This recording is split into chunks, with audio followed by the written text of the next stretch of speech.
Come with us now, if you dare, down a rickety staircase into a dank, dark basement. What awaits? The Saturday Night Freak Show. Hey, thanks for listening to the Saturday Night Freak Show podcast. The movie review and talk show podcast comes your way every Saturday. These are the Internet Radio Superstars. Holly. Sean. Michaela. And I'm Colin. And this is the final pick. The final. Yeah. The most voted for movie of our listener request month. How do you feel about that? It's been an interesting month. Yeah, a wide variety of stuff. Yeah, we've had better years, I think. No offense to you guys out there, but this just makes like we're going through a lot of movies as we continue to do tired. this. So. It's just the time of year. It's yeah, January. that's probably it's it. weighing It's on just us. like it's just it's dark constantly, both physically and mentally, spiritually and mentally, and so they we're just picked kind of dark movies for us to watch. It is kind of like a listening to sad music when you're already sad kind of thing. Yeah. A little bit. Let's literally go to hell right now. You know, I thought hell didn't look so bad in this movie. I'm going to be honest. It didn't look that bad. I've seen worse hells. Yeah. It's I've just seen worse hells. But what is it that looked hell to mildly just frustrating. wander An MC Escher painting? A maze and just be alone and seemed crazed. pretty fine. Yeah, It's better Roger than Ebert pain. said a dusty labyrinth. It does, yeah. It is a He was dusty labyrinth. unimpressed. It is a dusty It labyrinth. is. But wait, what was the movie that we watched tonight that was chosen by You. Hellbound. Hellraiser 2. 2. Mhm. Sequel. That means that Sean is on cloud 9 right now. Yeah, sequel. Love a sequel. Love. I was surprised that this was the number one choice. I know. Yeah. But we got a lot of mail. You're going to have to stick around Awesome. for our mailbag Good. section. He's talking to you, Holly. You got to stick around. Everyone has seen this movie, wait. I think. It's a classic. Yeah? Yeah, and we haven't touched on a ton of Hellraiser on this show, right? Like, Well, Well, I would say not with opposite. our current lineup. I think we've only done Hellraisers with the current line. Well, maybe not. Maybe No. we did the first one.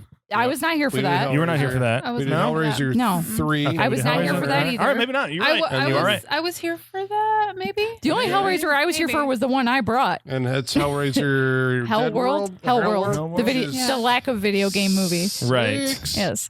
No, wait, there's one after that. We did 8. That was like 8. Yeah, because there's 2 after that, right? There's at least one without Doug Bradley, and then there's the Hulu Hellraiser. Yeah, I think we've done 4 of them on this show. At least. Yeah, I think this makes 4. 4 That's of a the lot. of the at least 8. Well, I've been here for Right, but you were 2. right. Yeah, you were right. of them. The Yeah. current administration has not been here for all of them. So what year did this Hellbound Hellraiser 2 come out? That's a good question. I forgot to look that up. 1988. That is 1 year after the release of the original Hellraiser. Oh, yeah, Nice. They got on it quick, huh? Yeah, they Yeah. greenlit it as the other one was in post-production. I forgot about that. And directed by... Tony Randall. Not that Tony Randall. Not the Tony Randall. Yeah, although I would love to see this movie directed by that Tony Randall. Same. Randall, Randel. Yes. Randall, yes. Right. Yes. And how do we know Tony Randall? Mostly for editing and visual effects, but I was looking at his directing because I was like, what else has this guy done? Yep. And I feel like, I'm sorry, I'm scrolling. It kind of explains a bit. So this was his second movie. Technically, his first one was uncredited as DEFCON 4. But after this, Well, after DEFCON 4. well... He was the uncredited director because they recut The Return of Godzilla. Oh, yeah, okay. 1985. Godzilla 1985. Yeah. He was the uncredited director. Right. Or no, was he uncredited? Yeah, because that was R.J. Kaiser. I don't know. Something Somehow happened, he had yeah. something to do with that. Yeah. He did an Amityville sequel, if you can believe Yeah, it. Who has it? Yeah. We have incidentally done an Yeah, Amityville sequel yeah. He here. did the one with the clock. Amityville 1992. It's about time. Love it. I got to watch this movie just based on the title alone. Yeah. But he also did a movie that also gets requested a lot for the Freak Show, Ticks. Yeah. From Oh, 1993. Ticks. Yes. We should do Ticks. Yes. We haven't done a good We bug movie in a should. while. Was All it right, with, it's on the list. Mickey Dolenz right from the Monkey. His daughter. Oh. Oh, she was in one of the witchboards that we Amy watched, right? Dolenz, Amy yeah. Dolenz, Yeah. And right? Seth Oh, Green is in okay. this too. And Yeah. Alfonso Ribeiro. And, we got to watch Do we this, not guys. watch Ticks? No. Okay. It gets We've got recommended all the slugs. time, but Okay. we've not watched Ticks. Okay. So we got to I do feel it. like anytime I've thought about bringing it, we just did a bug movie. Yeah. So I'm like, okay, we need to wait a while. But we haven't done one in a while. So. I Yeah. haven't. Mm-hmm. Do you want me to change my pick? You do what you want. Guys, it's Tony Randall month now. All of a sudden, we're gonna do like 4 of his watchable movies. And then we end with the Odd Couple. So Hellraiser is at this point, right? On the Mount Legendary. Rushmore of horror. Mm-hmm. How many faces are on the Mount Rushmore? Do we just keep adding more faces? Because that kind of dilutes it, doesn't it? Well, you have because I wouldn't put Hellraiser on the Mount Rushmore. Would you put only like 4 from different eras? Oh, okay. So there's only Well, 4. who would be your 4 then? Like the 4? Yeah. Depends. Yeah. It would be Michael Myers, Mm-hmm. Yep. Jason. Scream, Jason. Oh, you wouldn't put Freddy Krueger. So you're I going would with put Chucky. Freddy Krueger. I don't. What else? What are my other What are options? you basing this on? Personal preference or cultural impact? Pennywise. Okay, that was personal preference. I Yeah. still think cultural impact. Those 3. I still think those 3 are pretty big. I'd go to bat for all those 3 being on there for cultural impact. Well, right now, then There's you'd put Chucky. 4 from that Mount Rushmore. I know. I'm trying to think of the other one, and I can't I was like, really. for me, I think it would be Freddy, Jason, Michael, and then Freddy would be on there. For 4, I'm tied with like Leatherface and Scream. I think though, but it just Scream is like edging ahead right now just because of the current movies. But also, Yeah. we did have a Texas Chainsaw movie like 2 years ago as well. So What are we up to on Texas Chainsaws? How many? Oh, God. It's like like 12? I mean, I that don't know. 12? That's I not would say right. like Yeah, 7. that's not right. No, but I think we're even up on Screams and Texas Yeah, I Chainsaws. think there's about the same. So that's why I think they're neck and neck for that 4th but then spot. we can bring it down to quality, and I think Scream's going to edge them out. Even there's some there's a couple Screams I don't like, but the Scream value goes down with every new movie that comes You're out, in not my wrong. opinion, though. You're but not wrong. I think it's bringing itself down to Texas Chainsaw level pretty quickly. I'll go with that. I'll go with that. So it's a half face we got up Yeah, there. it's split down the middle. Right, it's the Scream face, Leatherface but then on one Leatherface side. has Yeah. stitched on his part of it, and so they're going to share it. There Well, we we go. did have a situation here tonight where I believe at least 2 of us had not seen Hellraiser 2. But I had all of not us seen seen it. Hellraiser. Yes. Yes. I'd seen half of this movie because I think I jumped into the Joe Bob screening of this and then just kind of I don't think I'd ever seen this, but I've seen a lot of clips from it. Yeah, same. I realize I've seen lots of clips from a movie I didn't know was this movie. Yeah. Yeah.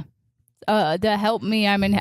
Oh, so I'm sorry. We get it backwards. It's I'm in hell. Help me, right? Yeah, See, I did it too, Colin. it's the Mandela opposite for Colin. I've seen that GIF, that screen cap so many times, and I had no idea it was this movie. Shall be legendary. Yes. Even in hell. We have yeah. such sights to show you. Isn't that from the first one? It is. Yeah, Yeah. that's from the first one. I always thought Your Suffering Will Be Legendary was from the first one. Right. But But it's from this one, which is a great line. Yeah. So, as someone who is not super well initiated in this franchise, because I mean, of the ones I've seen, Because you picked the video game one. the video game one is one of them.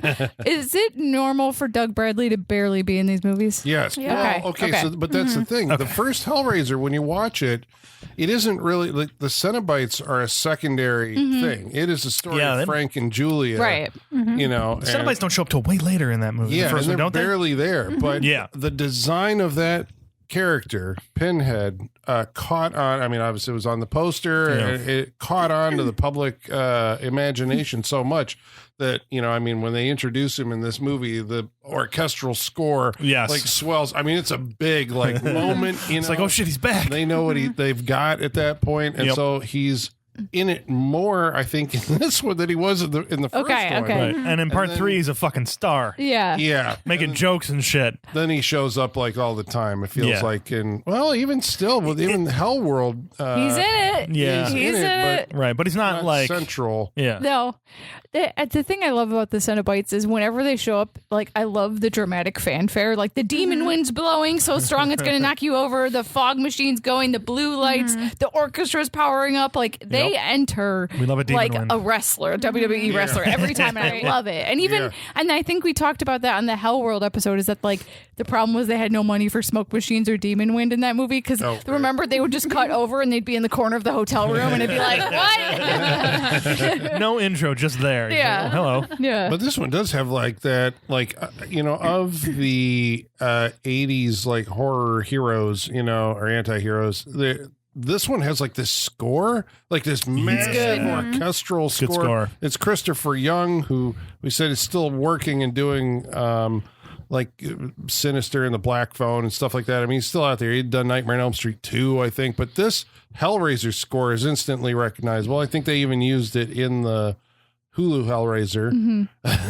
Yeah, just Hulu Razor. Yeah, I'm a gonna great give you. score. I'm gonna give you a little list of his scores: Hellraiser, Species, Urban Legend, The Grudge, The Exorcism of Emily Rose, Drag Me to Hell, Sinister, Deliver Us from Evil, Pet Cemetery, Other works include Rapid Fire, Copycat, Set It Off, Entrapment, The Hurricane, Swordfish, Ghost Rider, Spider-Man 3, The Shipping News. Wow. And it's on and on and He on. might be one of my favorite score I know. I was producers. like, I didn't realize. I was like, Homeboy knows how to set a mood. Yeah, he does. But this is early, right? Is Yeah. this like his Yeah. first, or I think this is where he started before he went all big.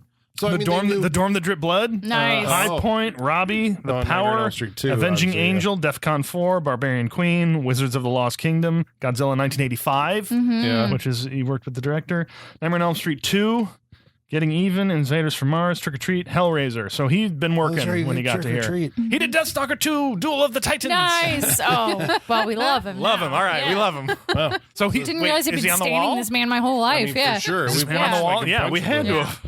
Yeah. Bravo.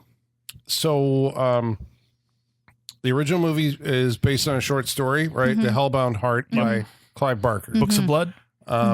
Yes. Is that what it's Right? Yeah. Is right? it in one of the Books of Blood? I believe it is. I think so. I'm pretty And sure. then so Clive Barker directs the first movie, which I still like looking back at that, you're still kind of like, wow, this guy who knew nothing about like making movies, they gave, because he was like the next Stephen King anointed, right? Right. Yeah. And it's like, make your own, what do you want to do? And I think he had 2 movies, Raw Head Rex and Underworld, that Oh, he boy. didn't like. And so he was like, Hey, we didn't either. Yeah, no. give me money and I will make my movie the way I want to. And he created this mythology that, I mean, this is his greatest contribution. Yes. Right to horror cinema for sure. Yeah. Right? Yeah. I mean, Yeah. Oh yeah. and has just like lived on and on and on. Still, like Yeah. that Hulu Hellraiser movie was not that long ago. He had been, I remember, was it during COVID or something, like he was talking about, because I was like following him on social media, and he had said that he had turned in a script for a like Hellraiser remake. He seems like he's a guy who writes a lot of scripts and is like, this project might get made, and then nobody funds it, you Yeah. know? So you wonder. To be fair, his stuff seems expensive to make. Like the amount of production design and costume and all sorts of props and effects, like I don't think you can do these movies. I mean, well, we've seen them done cheaply with Hellworld, right? Yeah. It was really bad. Yeah. So, boy, yeah, I can see why someone might be hesitant to pick up his scripts. Well, this one, because I think to date, he has made 3. He had 3 theatrical feature films, right? Hellraiser 2, Lord of Illusions, and Nightbreed. I think we've done all of those on I think this so, show yep. at some point in the past. Yep. But he does not return for this one. It's Tony Randall takes over, and Peter Atkins is the writer. I think Peter Atkins was a colleague. He like worked with Barker and a bunch of stuff.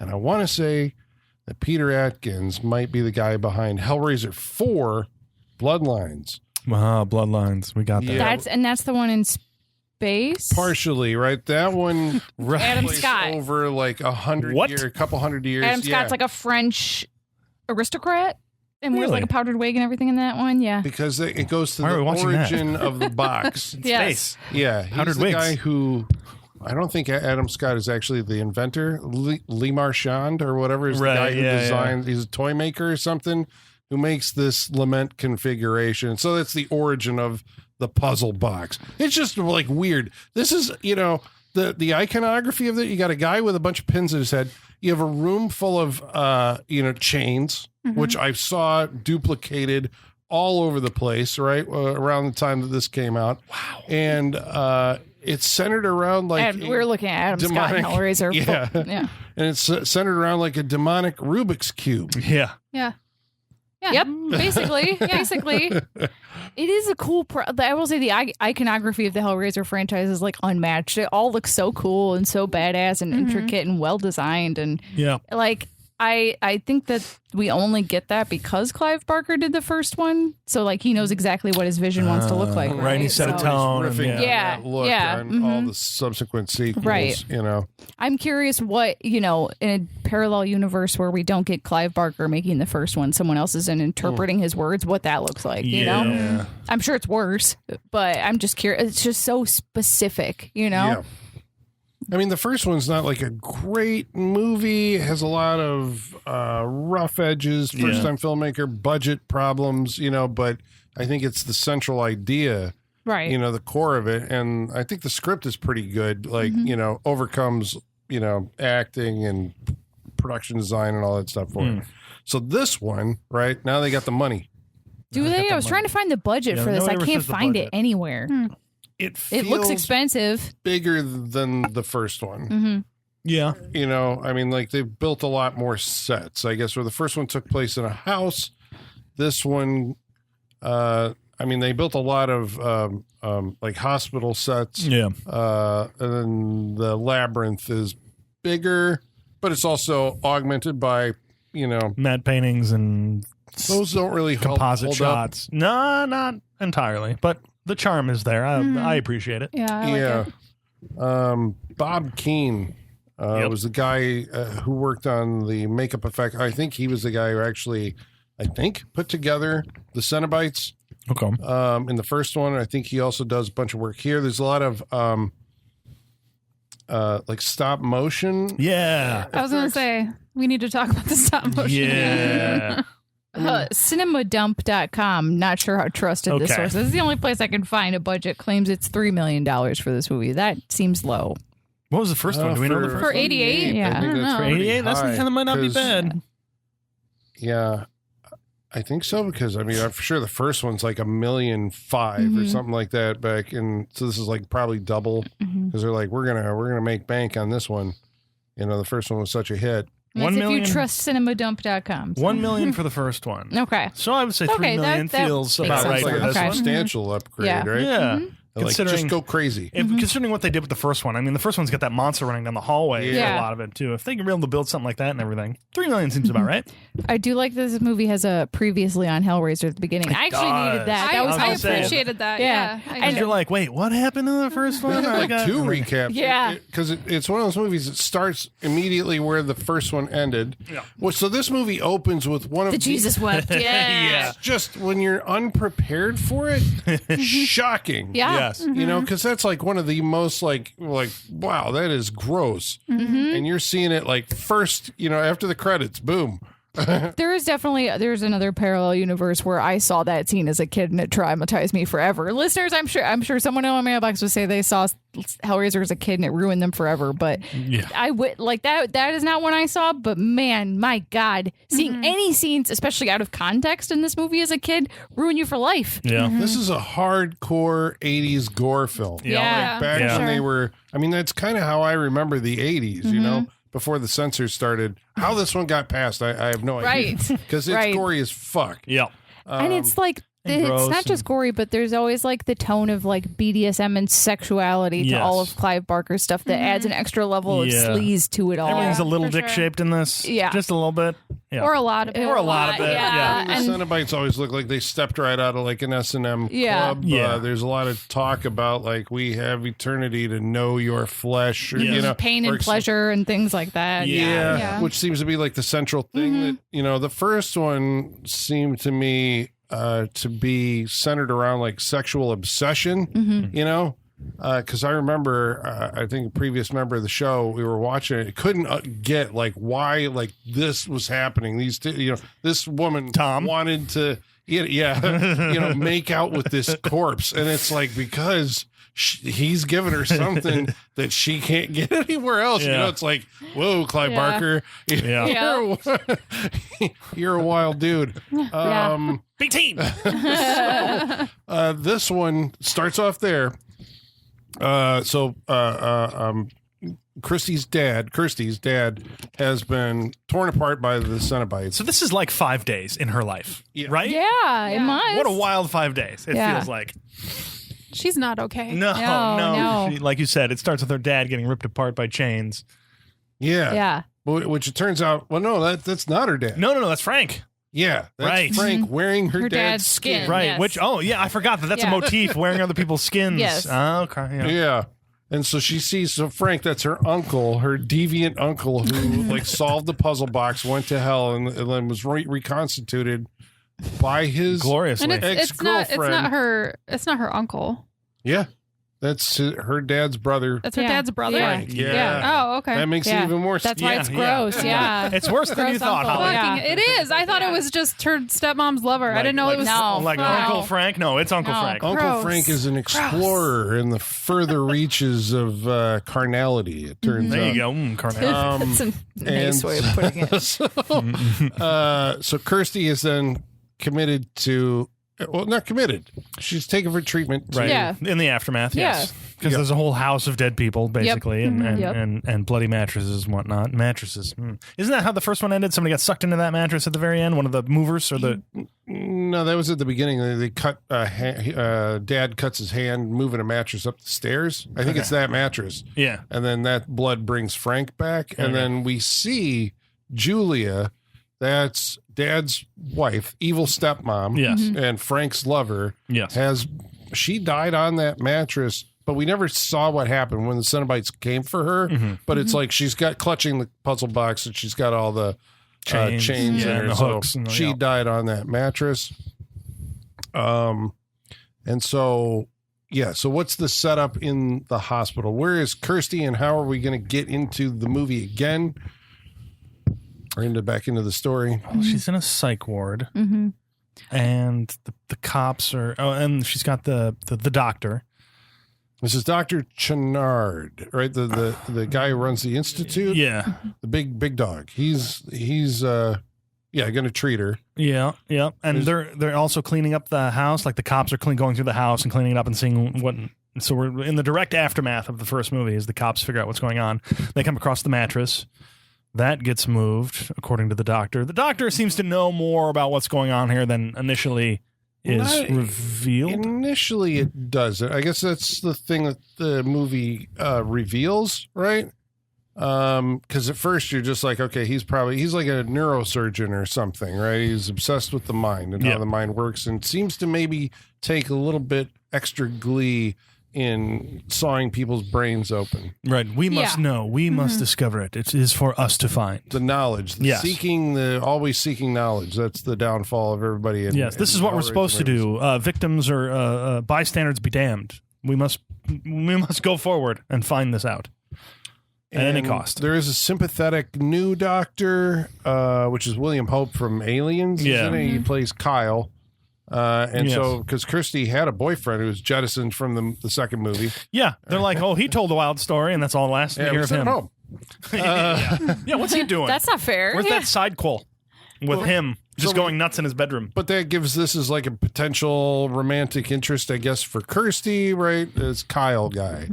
And yeah, they become buddy real quick, and it didn't seem like I felt like I missed a scene where they found something to get close together on rather than they're just close at a certain point. Does it seem like this is a movie, and I didn't look this up, so I don't know, but does it seem like a movie where they shot a lot more than what we saw and they cut a bunch of stuff out? I think so, because there's one scene where Kirsty gets out and goes and looks in the door in the window next door and sees Tiffany, I think her name is, and everything. And that felt like a different attitude between them. That felt like a dream sequence for some reason. I don't know why, but it felt like they knew each other more. And then, she's happy in that moment, but then ends up going back to her room.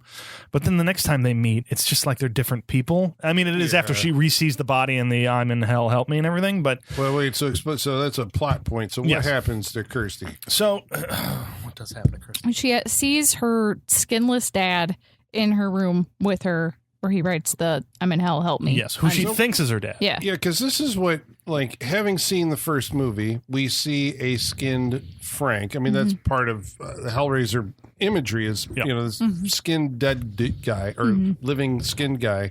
And so we see this image of this skinned guy, and he writes that message on the wall. And I guess even when I saw this when I was younger, I was like, well, that's Frank. Yeah. But Kirsty is like, that's my dad, because they took his skin. That is my dad saying, help me. I have to go rescue him, and he's in hell. So that sets up her thing. She's got to find a way back to hell to rescue her dad. That becomes like her plot driver. She's Hellbound in the movie.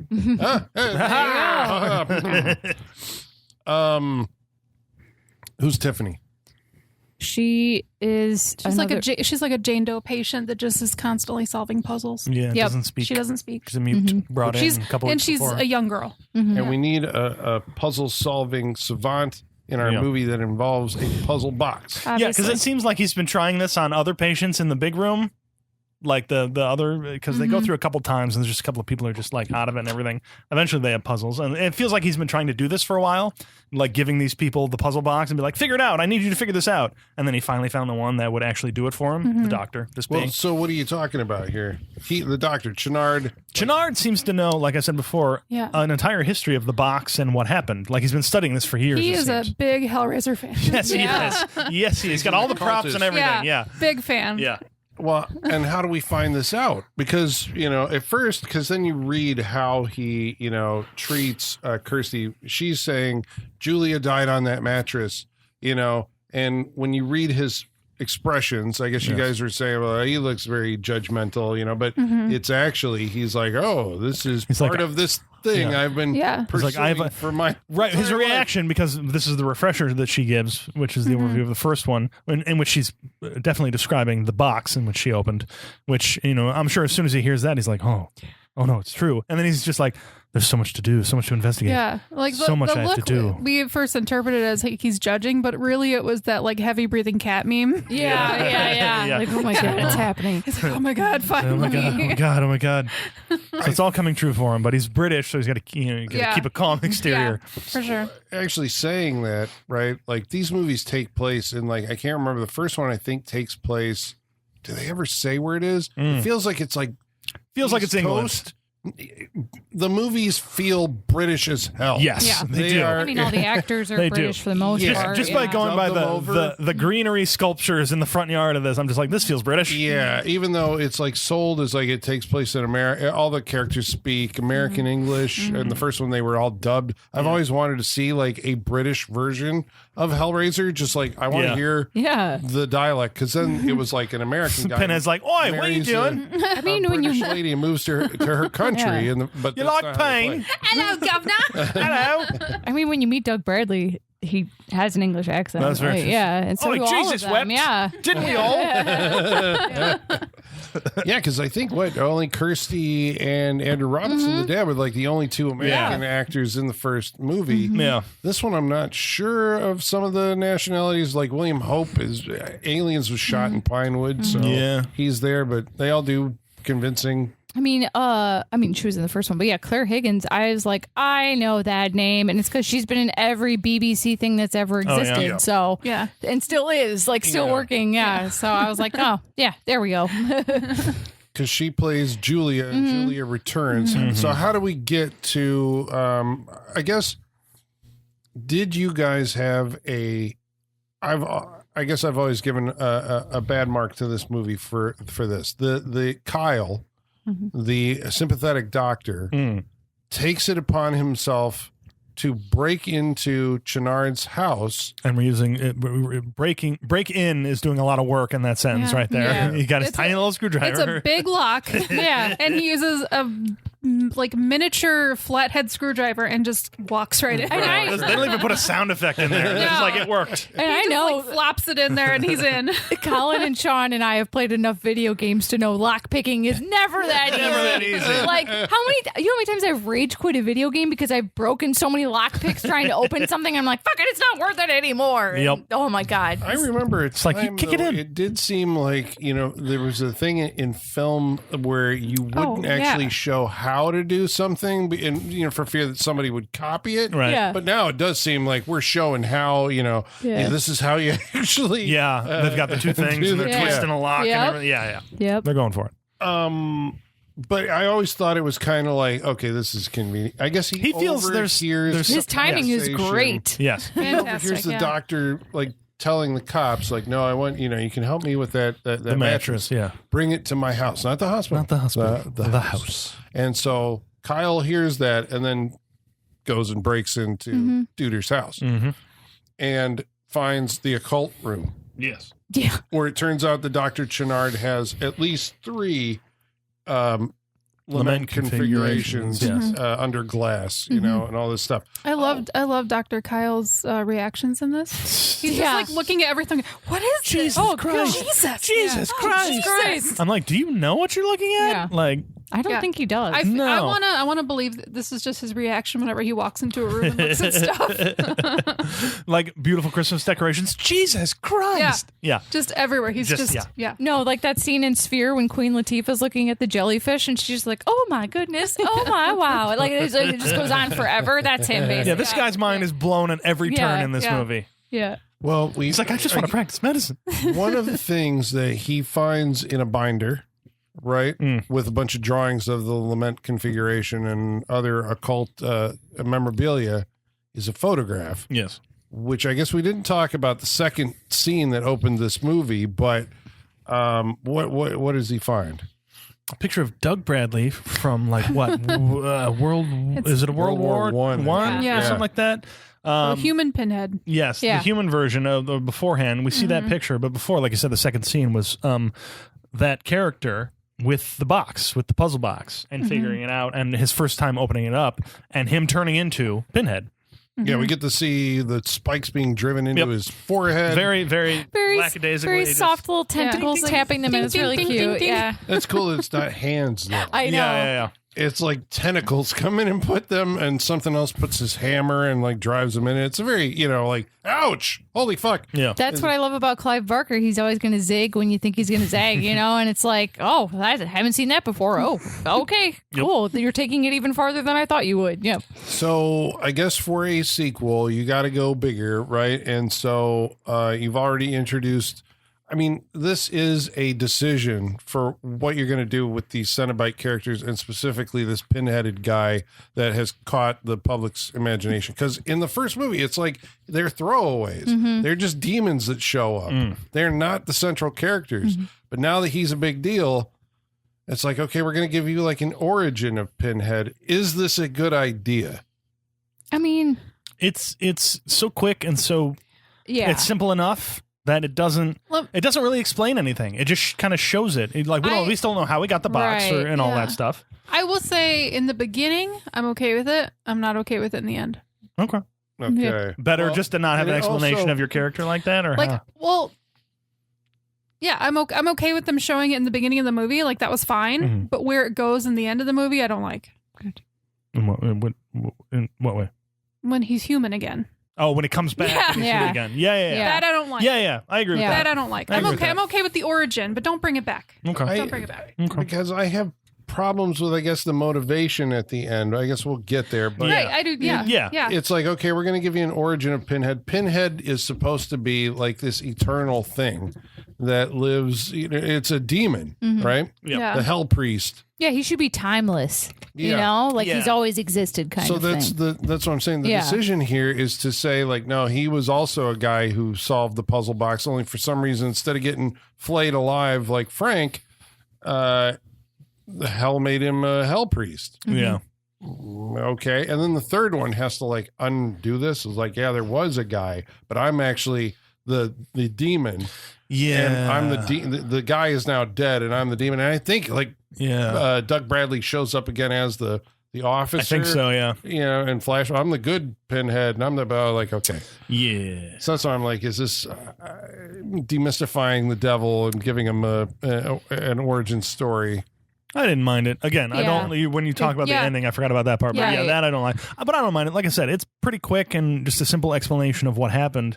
Why he's special, we still don't really know. Yeah. But I'm okay with this. Works for me. So Chenard figures, right, because he knows his occultism. And I love this too, because this is like, I mean, the movie is called Hellraiser, but to me, this is English Hellraiser stuff. Somebody summoning a demon on the floor of their office or, in their home, right?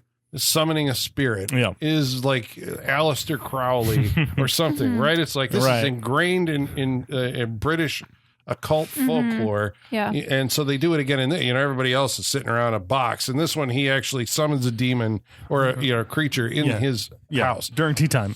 So how does he do it? with the bloody mattress. Oh yeah. Yeah, I didn't know that this movie was going to be so much about a haunted mattress. Even the end, like No one ever does. You never know going into a movie. well, but Ashley Lauren says at the beginning, Kirsty, she's like, you got to destroy that mattress, and spoiler, it never gets destroyed, and sets up maybe a third movie. I don't know if the mattress is in the third movie or I don't not. think so. No. So he brings this guy in. Yeah, and like any horror movie that involves a psychiatric hospital, there's going to be like a ward or a wing. In this case, like beyond the basement. Yeah, you always got to go down.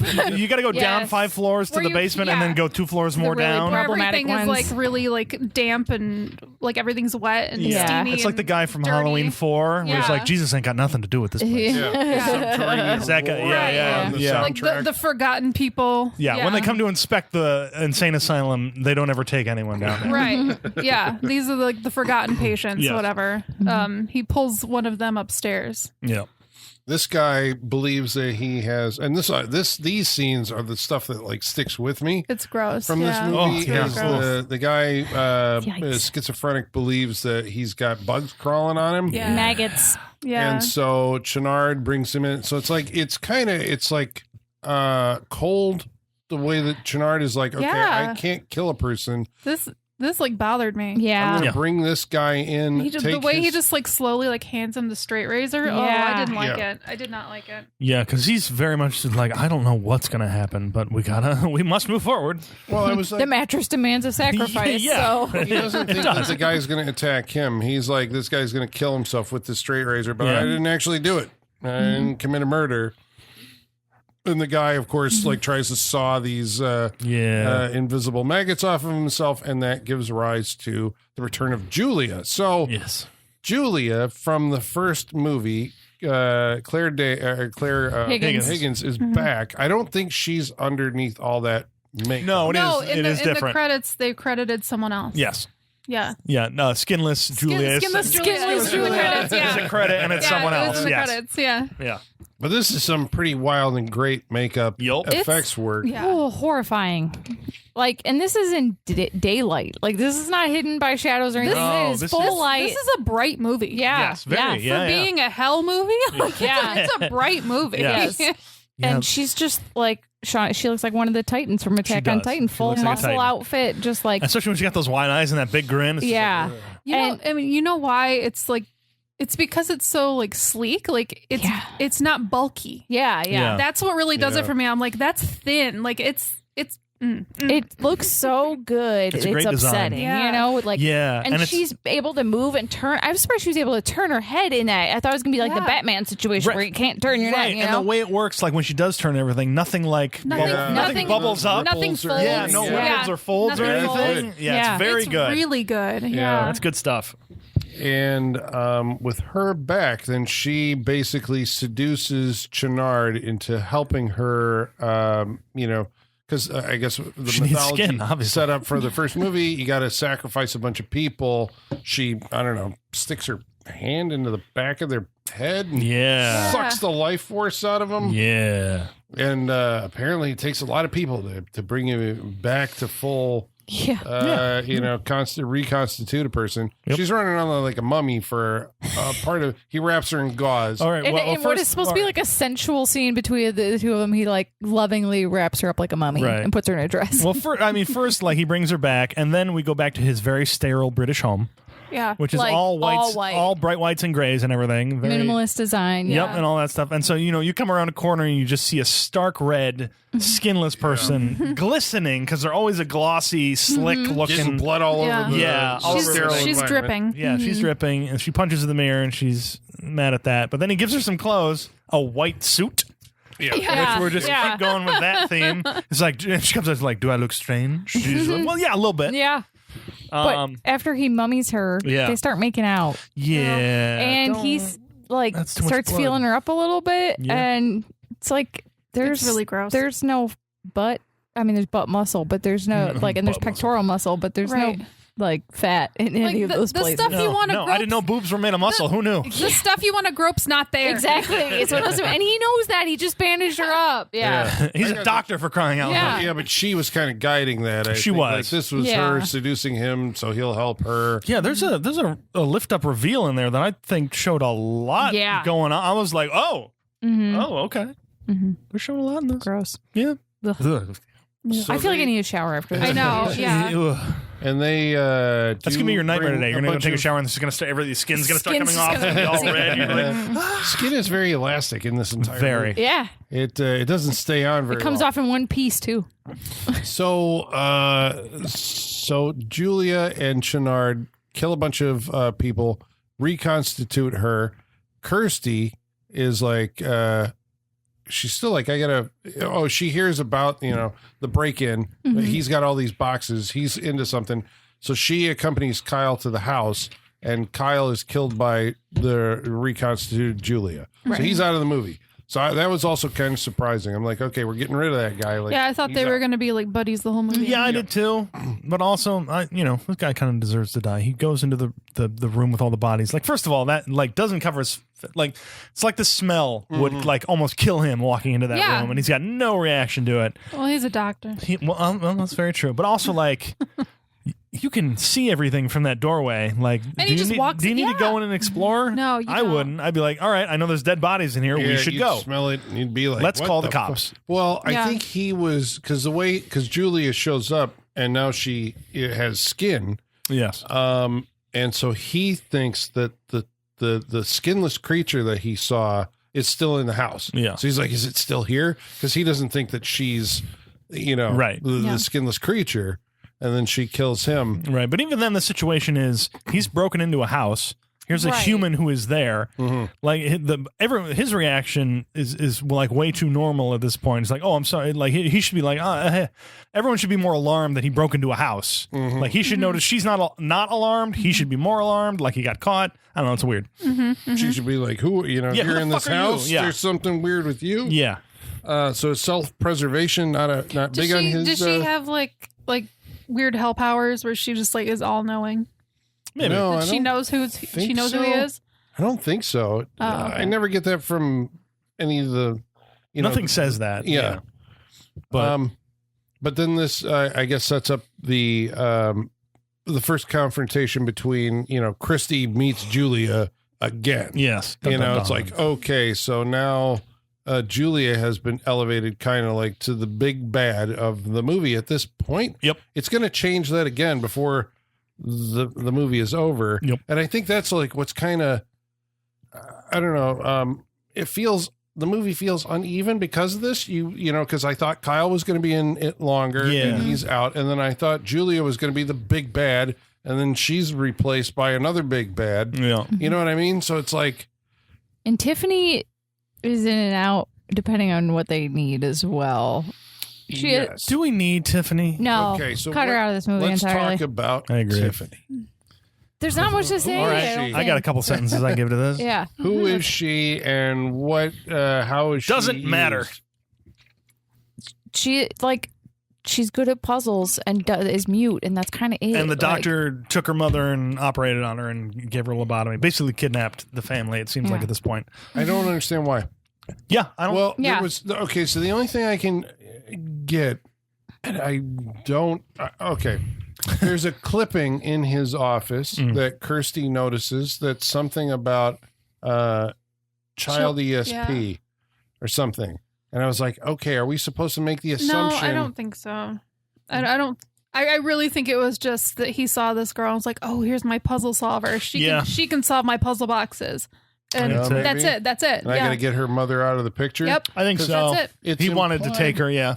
that we find things out about Chenard through like flashback, flashes, I guess, that are shown to us later. That when he was a kid, he's like operating on the dog or something. So it's Right. like, okay, he's bent like right Yeah. off the bat, and then it's like he enjoys all this surgery and kind of it's his version of torture, or and he is willing to. Even though I guess this is where I don't get it. Apparently, he killed Tiffany's mom. Yeah. Yeah. She was the one they were working on with Kyle in the same operating room. She's the woman he's doing the lobotomy to, basically. Then does that mean that she is the woman that he sees in the threesome in hell? Remember, there's a face. There's a woman. It changes to Claire Higgins. Yeah. But before, I think it is her. Is that her? So does that imply either he had an affair with her, he had some kind of desire for her? Right? None of that's clear. None of it's I don't know. It's all- I don't even know that it's her. I don't even know. I couldn't say with 100% accuracy that it was. I don't might not think be. it is. See, Could be. the only reason that's it. I wonder is because otherwise, why wouldn't the woman in the threesome have been Claire Higgins from the start? Right. There's but we a also lot in this movie that doesn't. right, make but we sense. also don't know who the other two men are. I Yeah. thought one of them looked like Frank. I don't know who the other guy was. But this is but all they never show them blurry clearly. yeah. Mm-hmm. Could be anybody. Because I thought it was originally I read it as like, it's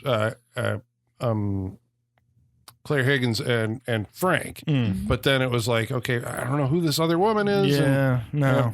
And, Don't think it matters too much. so Tiffany has been under the care of the Institute solving puzzles, but apparently he's never thought to bring his puzzle boxes to her before. But now with Claire Higgins, oh god, Yeah, because she's been there for 6 months, right? Yeah. Yeah. Julia's like, okay, now we're going to go and stand in your secret room behind your room where you have a little His portal. viewing room. Yeah, Yeah. your yeah. viewing room. Yeah, Yeah. She's been Yes. waiting for this moment. Yeah, these moments kind of felt a little around this time, a little Beetlejuicy.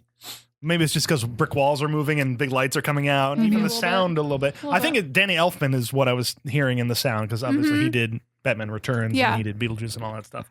But yeah, his little viewing room behind the room, his little porthole. Yeah. Colin, you don't have that. I was like, I was actually thinking, how hard would it be to put a porthole in my house? And just hide behind For what I mean, purposes, Michaela?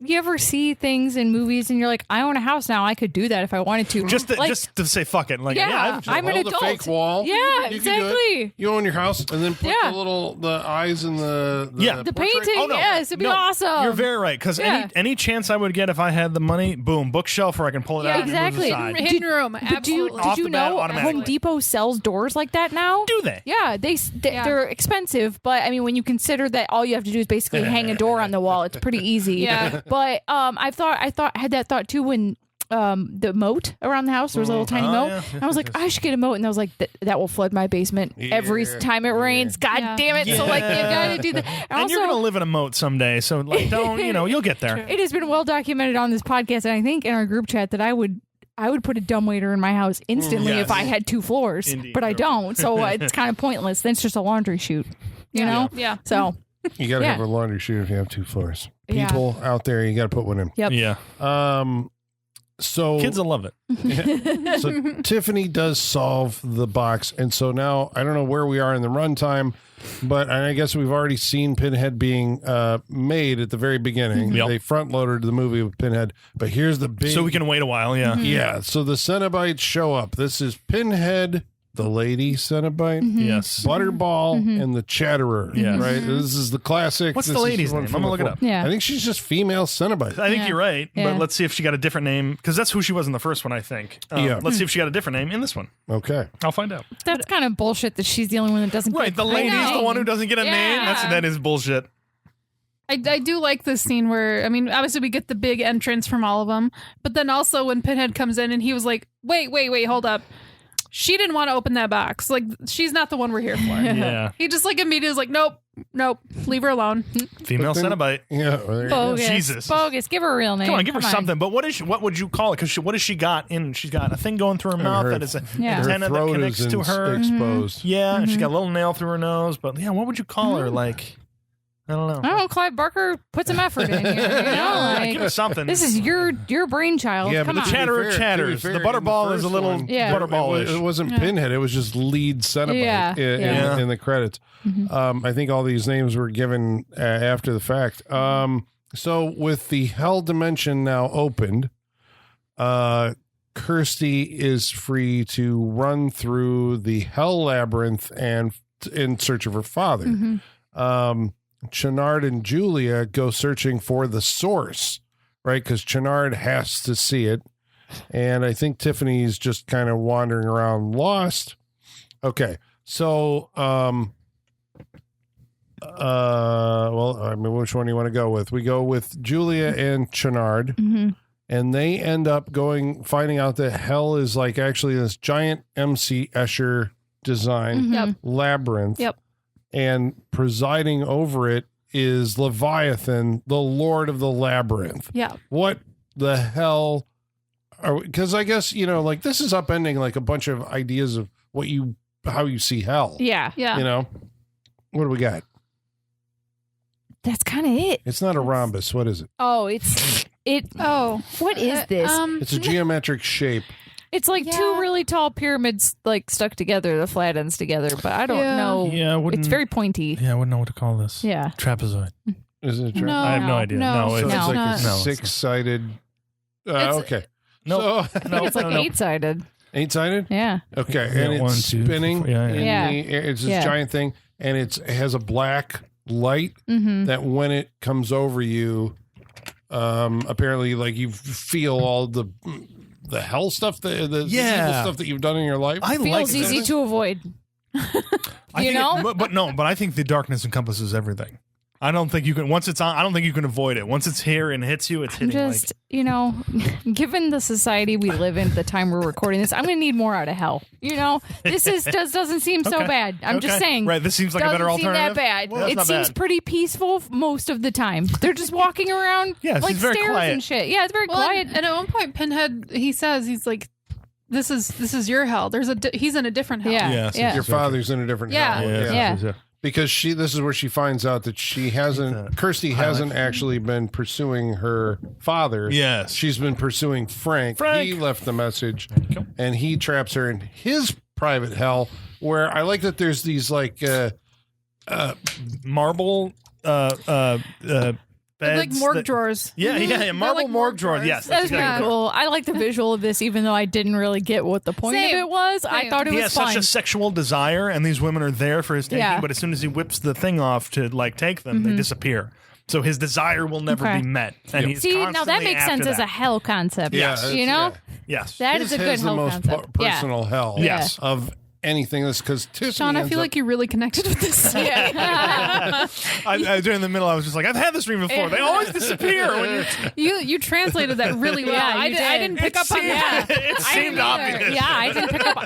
I was more just like, this looks cool. That was kind of my It thought. also looks cool. Well, he said it in the dialogue Yeah. too. It's like they tease, but they will never deliver. Or whatever. Right. Well, he did say that after I Yeah. figured Yeah. out. But yes, you're Tiffany right. ends up running through like a carnival amusement park, which I don't. Oh, understand I got how that so goes excited to and it didn't her. pay I know. off. I was like, okay, this is gonna be awesome. Nope. No. Yeah, like no. carnival barker Cenobites and shit. Yeah. Like, I it don't could be get real what cool. that does for her psychology. It was just like, okay, she's a kid and she went to the circus or something. I don't know. Yeah, It this one does- doesn't make total sense. And she shouldn't be there. No. So it doesn't.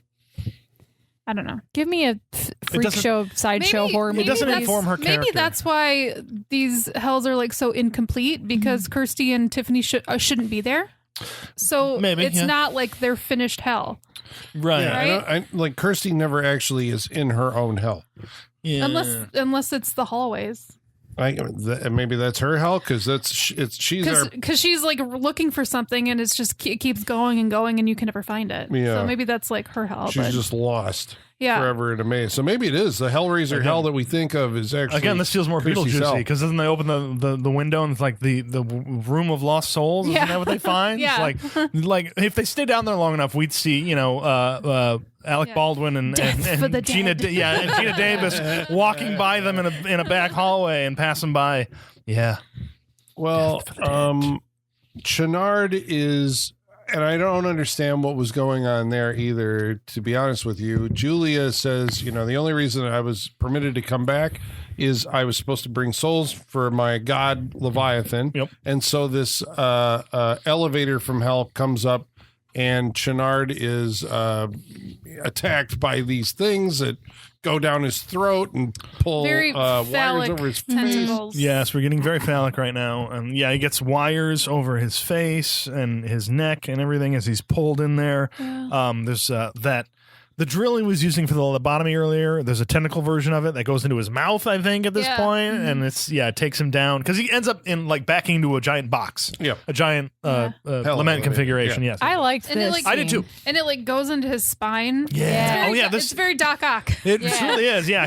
Because there's needles that go in there, and there's tubes with there's a red liquid going in and a blue one coming out, or that's reversed. And then he's like controlled by the tentacles. I'm like, this is Doc Ock. The tentacle dicks. Yeah, they right, look and then very phallic. Later when he gets out, the big tentacle dick comes down and latches onto his head with a drill. Yeah. I like that. But I love that he's controlled by it, and then he's just like, It's a great Resident Evil boss. And he gets the piano wire pulled to his face, and I love how that came through when he completes his transformation. The makeup when he's like fully transformed is so good. It's good. I really wanted him to have black eyes, though. Yeah, I didn't like that he still had his eyes. I liked his blue skin though. Pinhead has black eyes. He does, yeah. I was like, and I feel like that would have given it more if he had black eyes. Yes. So I guess so what's happening here? Like he is rechristened as a new Cenobite. Yeah. But it seems like he's more than that. He's like the master Cenobite. Isn't he like a form that Leviathan is using? That's what I was going to say. He is Leviathan at this point. This is how he's choosing to take form, right? Yeah. This is what I got. Leviathan's using him. Yes.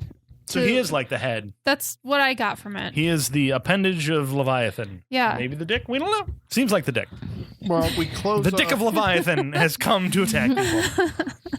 Julia's arc, I think, ended kind of abruptly for being positioned as the villain that she was.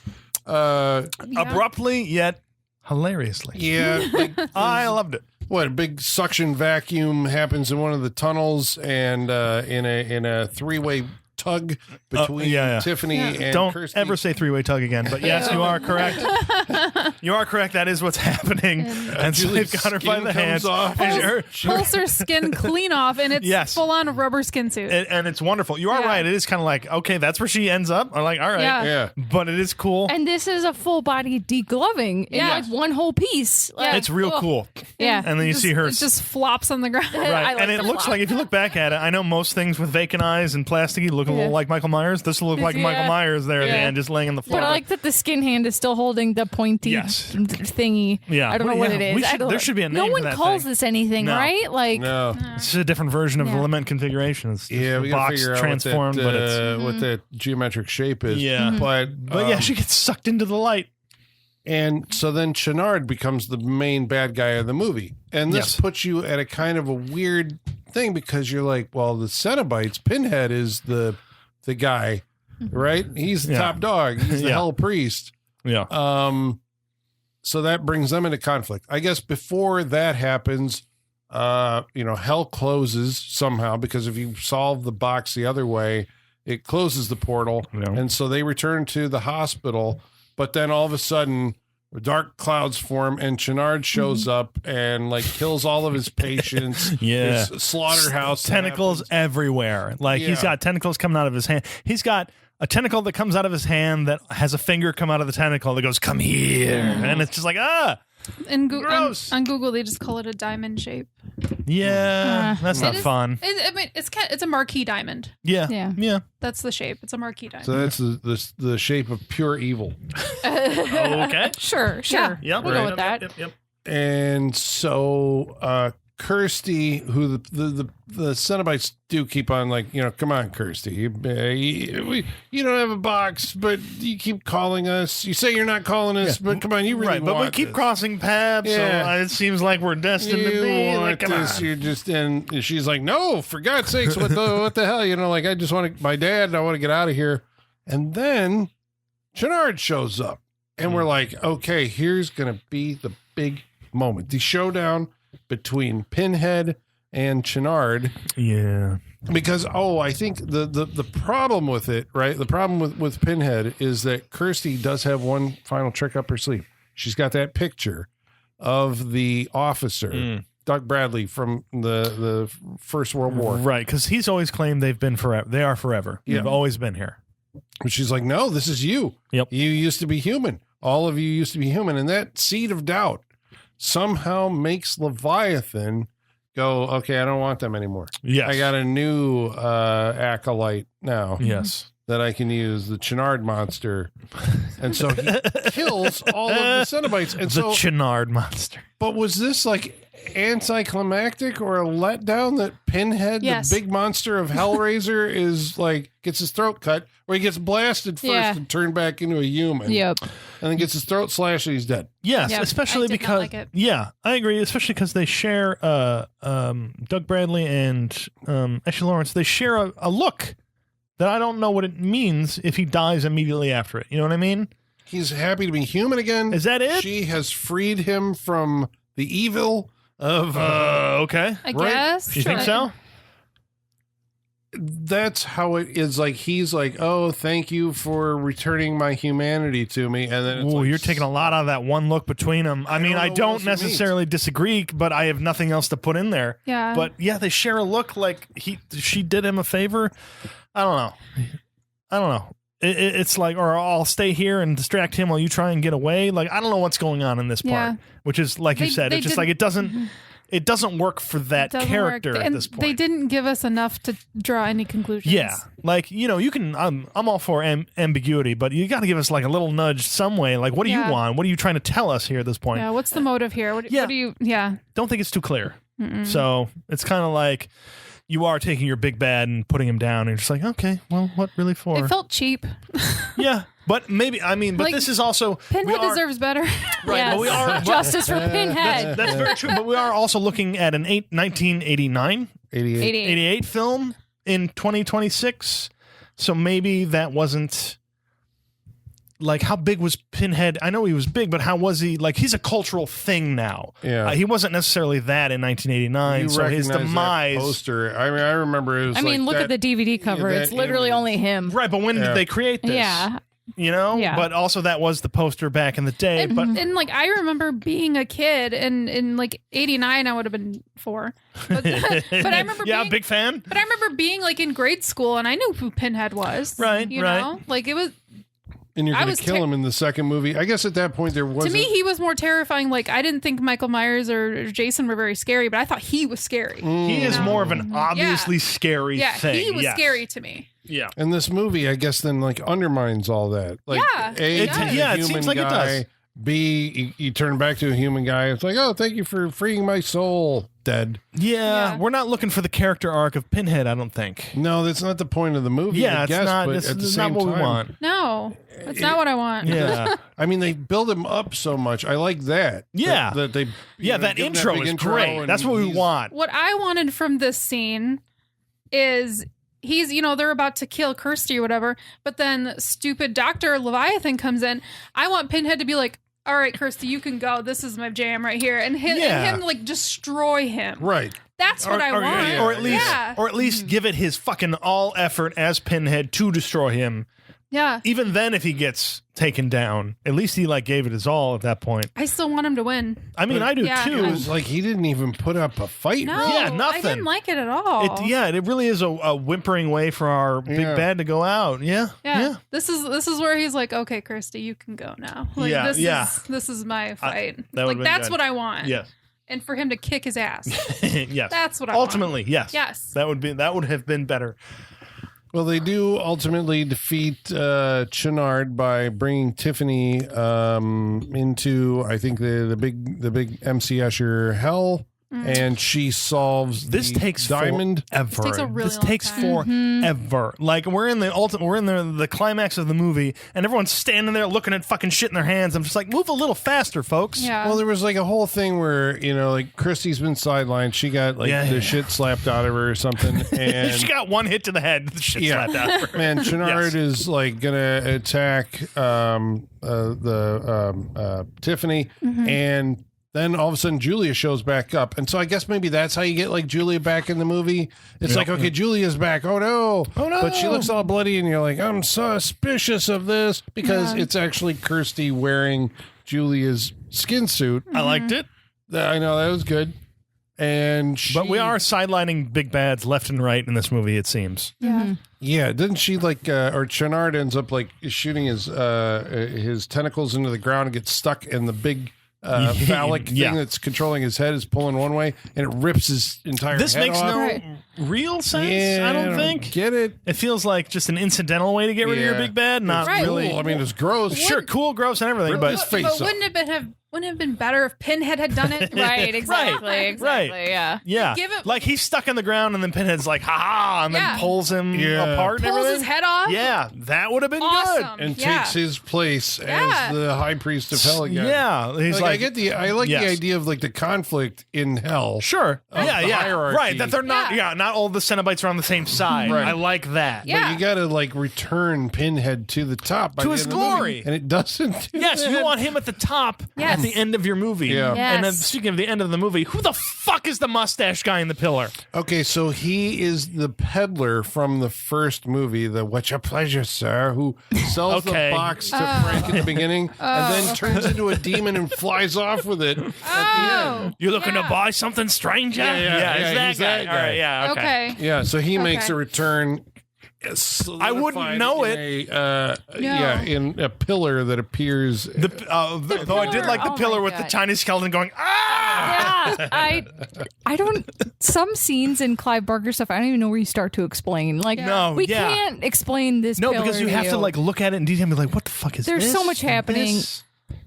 There was nothing satisfying about the pillar. No. Like, No. it's just confusing and weird. It felt like Yeah. a bunch of callbacks to things I couldn't call back. Yeah. You know, I was like, okay. Like, okay, so Pinhead is in the pillar? Right. But it leaves I your don't think audience. it's pillar pillar. head now. But maybe it leaves your audience with like, what does that mean? Yeah, because Tune in for the next one. Pinhead's in a pillar. It like, is. literally. Yeah. He's trapped in a pillar. Yeah. It looks like his face is a poster nailed to a pole. Yeah. Yeah. Yeah. It's weird. I don't- It reminds me, like, you know, in the 80s, like every movie seemed to have that kind of like lead off to a potential next movie, even though it wasn't thought out. It was the gotcha ending. They all had a gotcha ending, and this movie's gotcha ending. Yeah. It ends with Kirsty and Tiffany like, aha, we won. Yep. Walking off through the greatly manicured lawn of wherever the hell. I'm assuming they're leaving the hospital. Hospital or the house? Yeah, where are they leaving? They're leaving because the hospital. are they? Because they Yeah. look up at something and then they just Because- walk away. Because they came back and put the death wreaths on all the beds. And they're leaving the hospital after they did that. Did we see that? Yeah. There were death wreaths on all the Yeah. patients Oh, I must have that missed it. I must were have killed missed by Chenard, yeah. Yeah. Oh, okay, They okay. came back and put them on like as you know, show respect, That's- show respect or whatever. Yeah, that is the most British thing ever. This is all because none of that exists in the USA as we know it. I don't think so. We yes. don't return to the scene. No, yeah, Well, there could be a sequel. And it turns out there were several many. of them. Many. Yeah, But many. only 2 more theatrical, and then The rest? video, and Direct to then video? eventually resurrected on Hulu. Hulu. Which did we see the Hulu Hellraiser? No. I didn't see it. I saw it.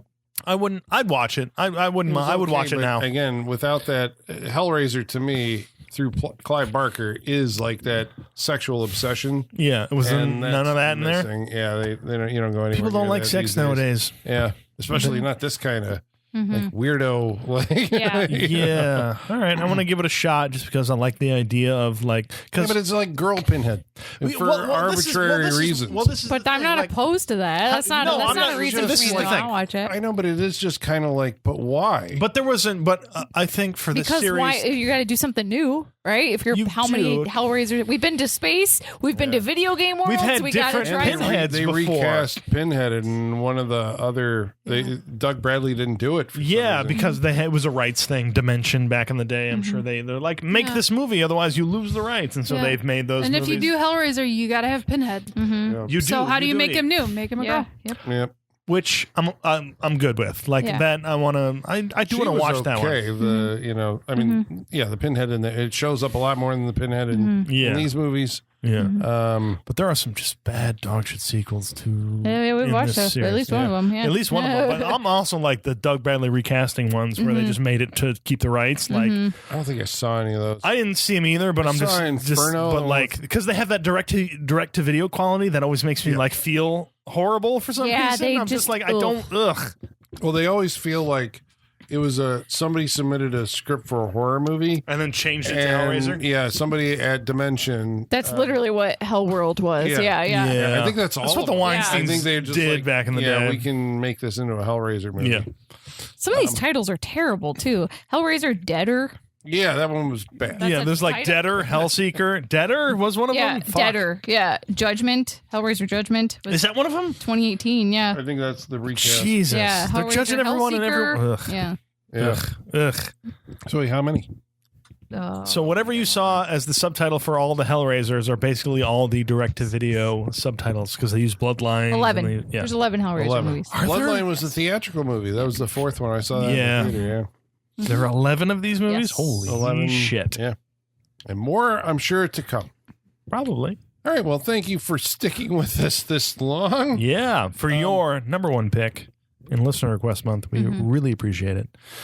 Well, Kind of. hang on. We're going to go around the table and tell you whether or not we would recommend that you watch Hellbound, Hellraiser 2. But first of all, we're going to have to summon our mailman, and he's going to bring us the mail. Igor, bring us the mail.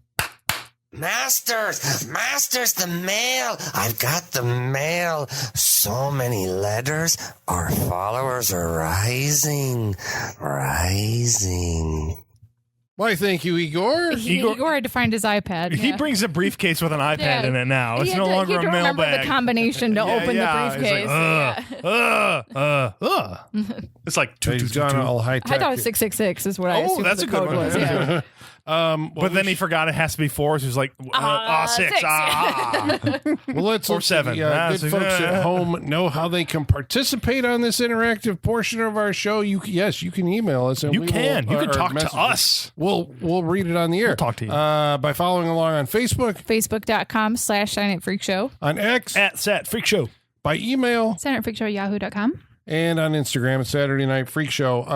By the way, MF Mad, the keeper of the Saturday Night Freak Show Wall of Fame, which Yes, is sir. now, it's the whole basement and more. Yeah. Yeah, it's taking up a couple walls down here. It looks like the There's never-ending passageways, yeah. the never-ending hallway in this. It's like Yeah. a labyrinth of Yeah. hell on its own. Yeah. Oh, yeah, it really Yeah. does look like that. And what in the hallway of fame, we have inducted a new member. based on okay. this All movie. right. Okay. And that is an actor by the name of Ron Travis, who played Workman number 1 All right. in Hellbound Hellraiser Okay. 2. But you would also remember him as a policeman in Death Wish 3 Okay. Okay. and as Fanning in Outland. Okay. Which one was Outland? The The Sean Connery one. Okay. Yes. Yeah. Yep. About Hellbound Hellraiser 2, Adam Kaler writes in and says, I always enjoy when movies show their own version of hell. This take replaces the traditional fire and brimstone with stone architecture apartment living that can be summoned by solving a monocolor Rubik's Cube. Freak Show. Do you have any favorite cinematic interpretations of hell? I do like an interpretation of hell. So, have you guys seen this like indie movie from the 2000s called Wrist Cutters? Yes. Yeah. Okay. Yeah. Yes. It's technically purgatory, but I I, like actually that think it's movie. worse than hell. I like that movie. yeah, I do good too. movie. That's a But great like movie. they're stuck in purgatory in that movie, and it's Right. just little inconveniences that drive you Yes. crazy. Like they Yes. wait at a bus stop forever for a bus that never comes, Yep. and then by Yeah. the time they give up, the bus does come. Falling in the pile of needles and getting stuck with needles. Yeah, Yep. it's just that is one of my favorites. It's Yeah, just go the watch little- Wrist Cutters, The everyone. little inconveniences that will drive Yeah. you insane. Yes. That's a good one. That is. I like there was a video game, Dante's Inferno, where they're like a good one. the dead souls were all like in walls. You walk through like hallways where they were just in the I walls, always love, the moaning. dead souls coming out Yeah. moaning, But like just the reaching for moaning. you. Yeah. which I always say sounds like the moaning of lost souls on Twitter. Jacob Laws says this might be the first sequel of the 70s, 80s horror franchises. It's better than Elm Street 2, Halloween 2, barely. Fuck you. Friday the 13th 2, Child's Play 2, and Texas Chainsaw 2. You named a lot of things that it is not better than. What I like about it is that it expands on the mythology in the first one. I love the origin of Pinhead as a way to open the movie. Dr. Chenard has grown on me, and I love his villain arc. The score might be even better than the first one. The score's really I like the score. I like Dr. Chenard. I like his arc. Mm-hmm. So you make some good points. You also made some bad points. As far as I'm concerned, Get Halloween 2's name out your damn mouth. That's all I got to say. Nelson Nascimento says a film that's almost 40 years old and you can still say it delivers the horror goods. The only real sequel that actually expanded the mythos, It's definitely not mythos. and can hold its own to Barker's original, although the 2022 reimagining was kind of promising if it goes even further. I might be biased with this one. Okay.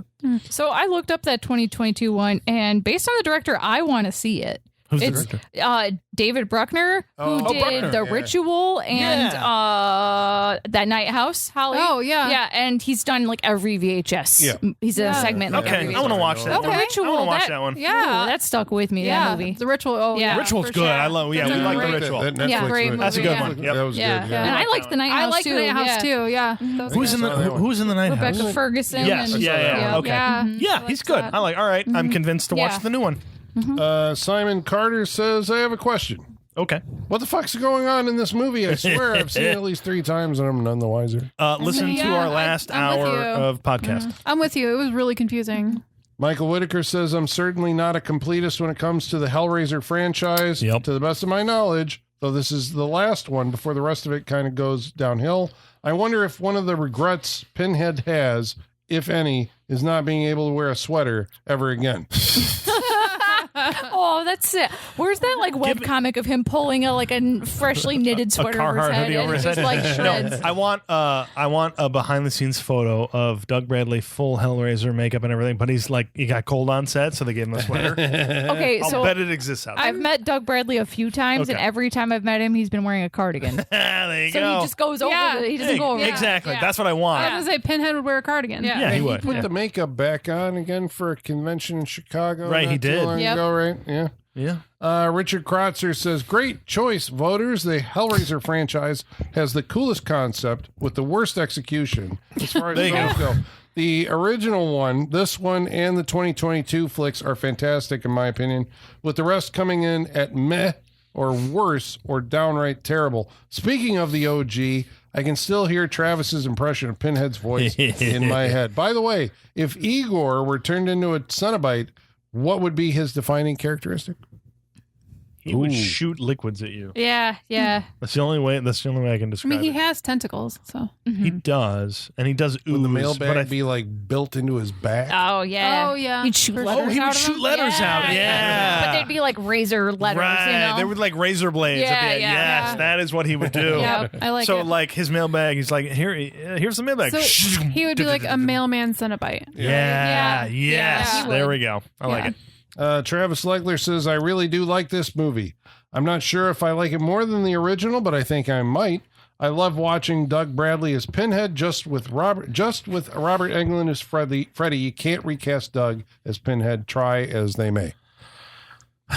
Sean Ford says, where does Pinhead rank for you among the other horror villains of his time? Is he on anyone's Mount Rushmore? Oh, there it is. I think we did that. Yeah, we just did. we did it. He's on mine. Owen Wagner says, He's scary. Yeah, you know he is. You're right. Owen Wagner says, I wish the franchise would have embraced the fantastical elements. Personally, I pretend like nothing exists after the first 2 movies.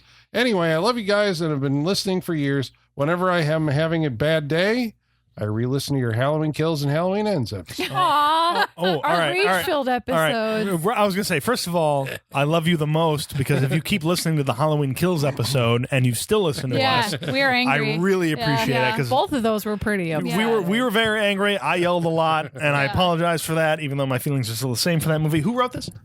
This is Owen Wagner, I think first time. Thank long-time you. listener, Thank you. I first-time appreciate you writing Thanks, in. Owen. And yeah, we try and do our best, even if we are a little.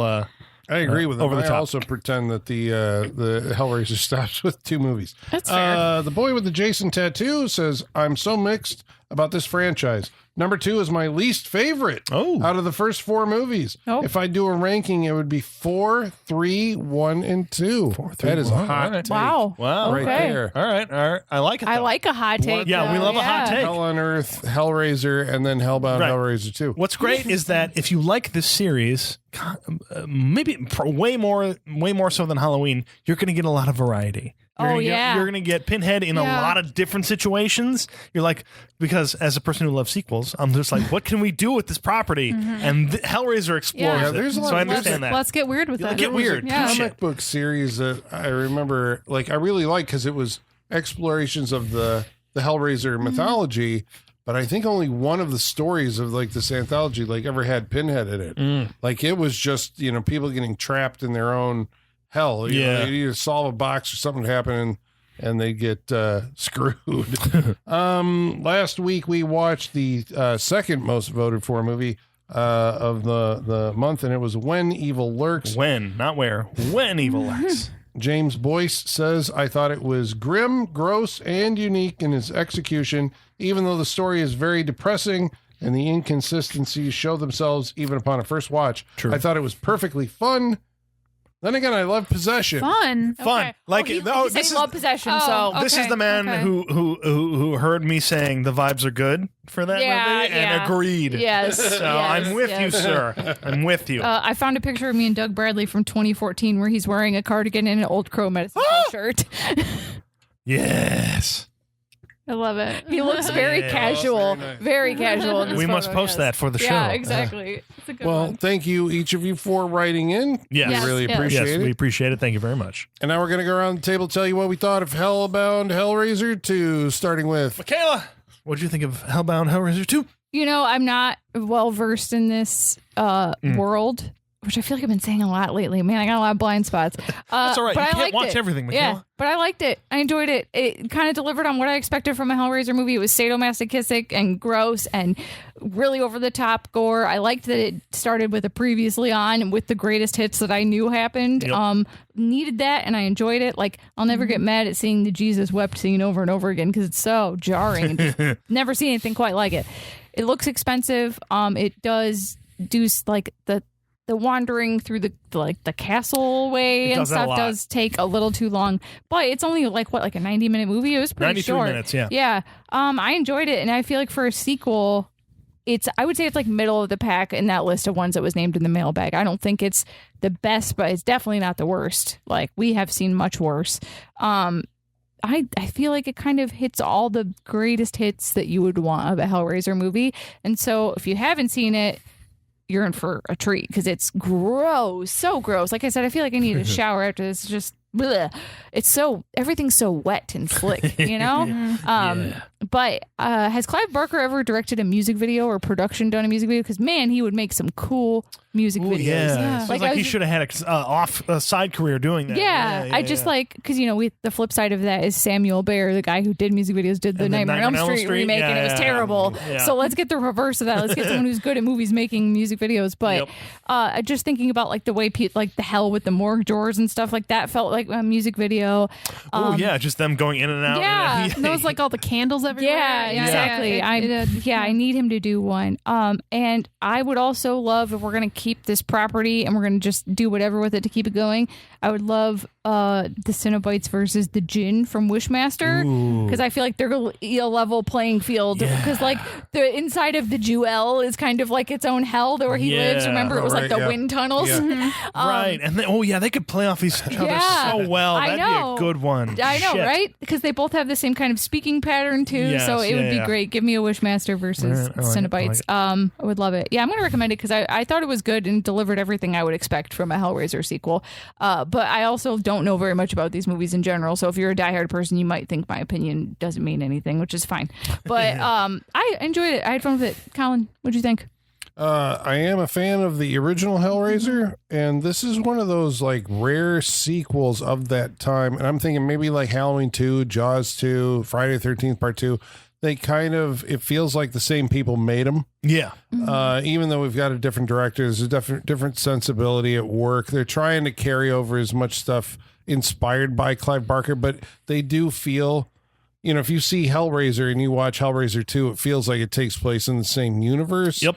I do miss the Andrew Robinson isn't in this one. yeah. That kind of feels like either he said no. He felt his out character flat was out, or- done. Like he Like, he's didn't. right. Want, yeah, he was right. He's like he didn't want to come back for it. And Clive Barker didn't want to come back for it. I mean, it's a movie. It's like, when I first saw it, I was like, clearly this is a step down from the first one. But also visually, it was kind of, I saw this on VHS like back in the day, cropped. And all these restorations of it, now it actually looks like, you watch it now and you're like, oh, this actually looks pretty good. We did watch the Arrow Video restoration version of it tonight. Yeah. So in the modern day, like a lot of you who've seen this for the first time in 4K, HD, whatever. They'll never understand that. It used to look worse. Yeah. Now it is more impressive. So that kind of has changed my tune toward it. I still think like the acting is questionable. The plotting is, but the experience of it is, I'm going to say, a step down from the first one, but this is still like a horror smorgasbord board, right? I mean, Indeed. It is gross as hell. There's slimy things like coming out of the woodwork all over the place. Weird imagery throughout, very creative, dark, gross, psychosexual, as you said. Does that alone make a movie? No, there's a plot there. There's a story. It's like there is something going on. Ultimately, I liked it more than I didn't. I would say if you like the first one, this one kind of gives you, if you're like, I guess that's what sequels are, right? It is. It's you tough. watch the first one, and you're it's like, tough I still because want some more, and here's some more, and then you can stop. Because this one is like, you can't have this one without the first one. I know that may seem like obvious to say, but it is like a. Well, I guess I'll get into my review, but yes. Yeah. But I do think like the first two, that's Hellraiser, and after that, it's like it's over. It's something different. Although I do remember a lot of people, friends of mine, like really responding to Hellraiser 3, and I just don't get it. I think you can probably go back and listen to our review, but it's like Hellraiser out in the world. Yeah, it's Bloodlines weird. was like an idea that was cool in the concept, but the execution was awful, and I think that's a movie that was ultimately credited to Alan Smithy because it was Kevin Yeager, I think, directed it, Yeah. wanted his name off it, and Pete Atkins, I think, wrote it, and he has since released his original script. It's one of those. Okay. Where like, no, they fucked up my baby. Now. I also love a series who's just like, all right, they fucked it up. Yeah. This is what really happened, and it seems like a series that has a lot of the Weinsteins fucked me over, kind of thing. It's like, okay, Hellraiser 1, Hellraiser 2. I would recommend that you see this one. Holly, what'd you think? I think I agree with a lot of what you guys are saying. I think it's everything that you are expecting from a Hellraiser movie, but then also it gets really silly, which I appreciated. Like there were moments that we were legit laughing because it was so ridiculous. Yes. Like a lot of the tentacle stuff, like the stop motion animation stuff was just funny and just silly. There's a good amount of stop motion. So I appreciate that like these hilariously bad but also good like moments happen because it kind of breaks it up because it's it's hell, so it's kind of dark, but it's but we laughed at these things too, so like it's really good gore, but then it's also really silly, and I like that we have both in this. That's usually what I like in movies like this, so that works for me. It is a very confusing plot, especially like towards the end. I wasn't really sure what we were doing. Yes. That Uncle Frank was just confusing. All of it was just very confusing, and I don't think they even really knew what they were doing. I did not like the ending with killing Pinhead, making him human again. I didn't like anything about that. That's not the Hellraiser I want to watch. So that was like a big ding for me. I'm not going to not recommend it because of that, though. Like, I'm still going to recommend it because it still gives you mostly everything you want from Hellraiser. It's just a disappointing ending to me. But I also feel like you already know if you're a Hellraiser fan or not. Like at this point, I think so. I feel like you already know if you want to watch this movie or not. So, do your thing. But I'm still going to recommend it. So, yeah, Sean. There you go. I recommend it as well. I love the 1-2 punch of Hellraiser 1 and this movie. I mean, mostly because it is like I said before, it's like the 5 days in her life craziness. Everything you guys said. I think the production values on this are really good. $3 million really comes across in this. I don't like, again, what they did with Pinhead because, Pinhead. it's Pinhead. Like, he is the guy. Yeah. I wonder if it's like, did they want him? Is he still the guy in 1989? Are we still going for that? I don't know. There's a lot to look at in its 1989 era versus how we're watching it now. But like you said, I think if you're a fan of this, you're a fan of this at this point. But I liked it. I thought it was, it's weird. It's a great continuation of the first one, I think. I haven't watched the first one in a while, so I can't comment on if it's a step down. It probably is from the first one because the first one was wild to me, but I still think this one's really great as well. I like this movie. I like that it's a direct continuation of that first one. I think it's funny. It's fucking gnarly as far as effects go, which is a big draw for me. I love practical effects. This has them top to bottom all the way through. The ending's a little weird. It takes a little while. It's a little long. But nothing's perfect. I did like the Doctor turning into, despite what we do to Pinhead and sidelining him, I do like the Doctor at the end with it, being connected to Leviathan, his whole big bad arc. I did enjoy that. I was entertained throughout. There are some long spots, but what are you going to do? I like this movie. I enjoyed it. And it's a good sequel. Hellbound, Hellraiser 2. I recommend. Man, that's like a unanimous recommend. Then There it is. Is this the first of the 4 movies that we watched for listener It might request be. month that we all said? So you got to watch I this think one. so. I think so. That we all went for? Ooh, Yeah. What do we think for it this is. year? I think so. Yeah. Yeah. What did we watch? I don't remember what the I don't even remember what the other ones were. Yeah. The Where Evil Lurks. I was the only one who recommended that one. Yeah, I know. And before that was. I don't remember. Sorry, Fox. Before that was A Bay of Blood. I think we all recommended that one. I think we all recommended That's that. right. Yeah. that was Yeah. Wait, Did we? Did we? Oh, I maybe thought not. somebody didn't. I thought there was a, Maybe I not. liked it. I think you and I didn't. Maybe we didn't. Yeah. Maybe we didn't. I think you and I didn't These recommend it. movies exit our brain immediately, folks. Some movies are just gone after Yeah. we watch them and recommend them. So there you go. So take whatever we said in the podcast.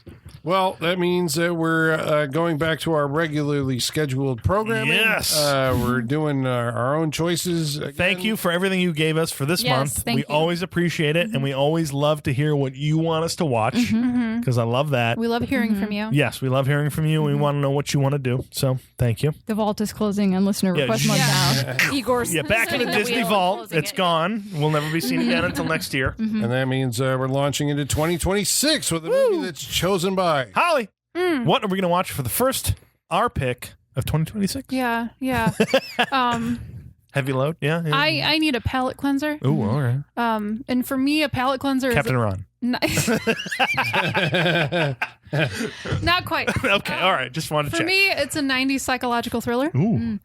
And All right. so on top of that Sunday, we're going to put a little Brian De Palma Ooh. and a cherry on top, John Lithgow. We're watching Raising Cain. Awesome. Ooh, yeah. All right. I haven't seen this one. I Good. haven't either, but I've heard a lot about it. I'm excited. I know nothing. Yeah. All right. Well, next week we're watching Raising Cain on the Saturday Night Freak Show. We hope you'll join us for that. And until then, ladies and germs, the basement is going dark.